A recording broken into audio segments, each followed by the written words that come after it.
But there's something that's transpiring right in front of our face that I think if you've been paying attention at all since 2024, when Caitlin Clark entered the WNBA, then you see this and you're seeing the outcome and you're going, something is very wrong here. Something is not right. And I'm talking about FIBA. They have posted, who's your San Juan, Puerto Rico MVP? Everyone caught the highlights, but the real story of Real unfolded in the moments no one replayed. Hands clashing, bodies colliding, yet the whistle stayed silent. Through all that chaos, the same player kept converting disorder into control like it was all written in the script. How do you dominate under that kind of pressure? And why does the pressure only seem to pick certain moments and certain people? And I actually wanted to look at Team USA in its totality. Now we have seen 4 games from Team USA. Obviously, they have won every single game very convincingly. Like, every single game has been a blowout. I also suspect that they will beat Spain by a significant amount tomorrow. Finally getting to see the makeup of this team. We have obviously seen so many different lineups from Team USA. Some of them work, some of them don't. And just yesterday was the first time that Caitlin Clark ever started for Team USA, which, if you watch my last episode, you know how I feel about that. I do think it's kind of crazy that it took 4 games to start her. And the only 2 players who hadn't started up until then was Caitlin Clark and Ray Burrell. 35 seconds. That's all it took for the illusion to crumble, the plan to unravel, and the carefully crafted notion of, we don't need her, to quietly tap out, before the first timeout could even catch its breath. 35 seconds isn't a rotation. It isn't a sample size. It's barely enough to blink twice and question if the scoreboard is even real. Yet somehow, it was more than enough to expose everything everyone had been politely pretending to ignore. So, in the most riveting thing going on right now in women's basketball, the Paige bots versus the Caitlin Clark bots. Does this mean anything? No. Is this hilarious watching? Yes. This means absolutely nothing. It means nothing. The MVP is not decided by a public vote. However, in the last 15 minutes, Paige Beckers has had like a 30,000 lead.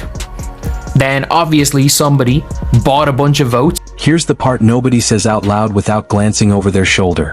When Caitlin Clark isn't on the floor, the game looks normal, structured, respectable, just a touch stagnant.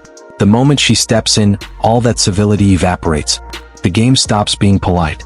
It starts being dangerous. World basketball is going out of their way to show Caitlin Clark the most love. That's all I'm going to say. Because everything I done seen displayed from FIFA World Basketball that then led up to this point, show me how the WNBA is supposed to be looking at everything and how it's supposed to be showing love to Caitlin Clark as a superstar, more importantly, as a global icon. They have been single-handedly showing Caitlin Clark the most love that we done seen any basketball organization show her. And that's exactly where things get uncomfortable. The marketing teams already knew it. They'd plastered her face across the entire tournament like she was both the headline act and the backup generator in case the show lost power. Billboards, promos, broadcast segments, all orbiting a single player who hadn't touched competitive basketball in months. Well, we've got one more game left in this FIBA World Cup qualifying for Team USA, which means we're getting close to them picking an MVP for the Puerto Rico section of the games. That's an entire system quietly admitting, if this works, it works because of her. Now comes the funny part. After all the build-up, after turning her into the walking trailer for the tournament, they decided the best way to start the actual game was to sit her down and see what happens. What happened lasted 35 seconds. The starting unit walked into a full-court press like students who studied for the wrong exam, hoping confidence would carry them through. It didn't. The ball moved less like strategy and more like survival. Players who were supposed to finish plays were just trying to initiate them without losing possession. The offense didn't collapse. It simply refused to breathe. And then she checked in. 3 assists. Not overtime. Not spread across a quarter. Not padded with safe passes. 3 surgical decisions that turned defensive pressure into what looked embarrassingly like an invitation. The same defense, remember, was designed to create chaos. It thrives on hesitation, feeds on panic, punishes indecision. Against the starters, it worked like a well-rehearsed script.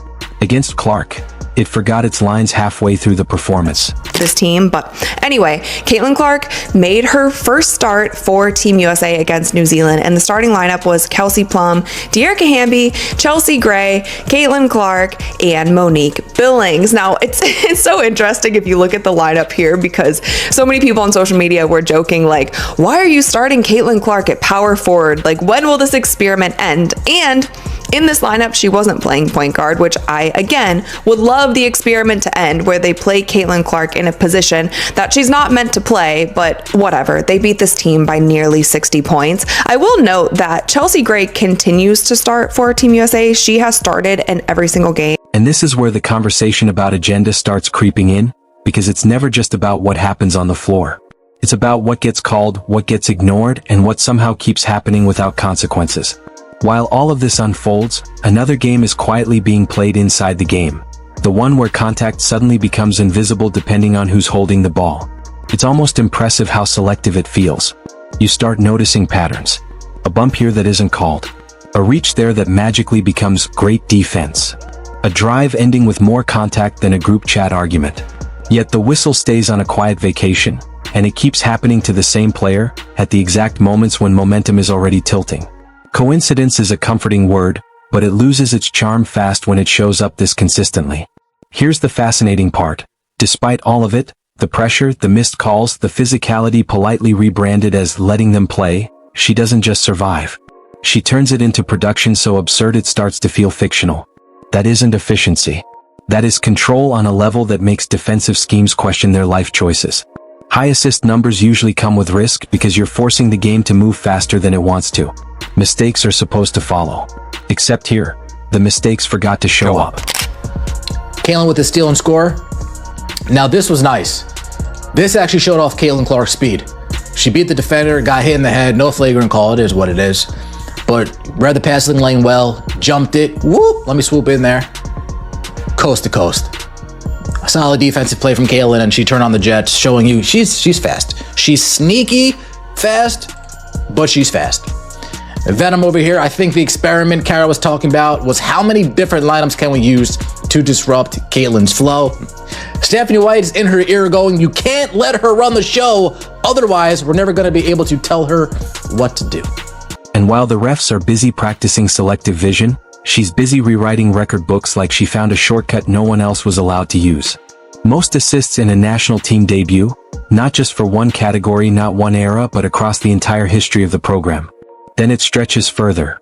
Apparently, staying within national boundaries was too limiting. Now it's the most assists in any debut across all countries. At that point, it stops being a stat. It becomes a statement. Then comes the part that feels almost disrespectful to tradition. Second most assists in qualifying history. Not rookie history. Not debut history. Just history, as in everyone who's ever played in that setting now slides down one spot because she decided 19 minutes was enough.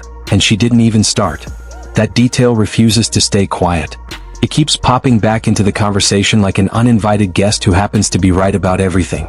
It cannot be performance. That argument packed its bags around assist number 8. It cannot be chemistry because the team looked noticeably better once she stepped in, awkward for anyone trying to argue otherwise. And it definitely cannot be impact because the difference between surviving the press and weaponizing the press isn't subtle enough to ignore.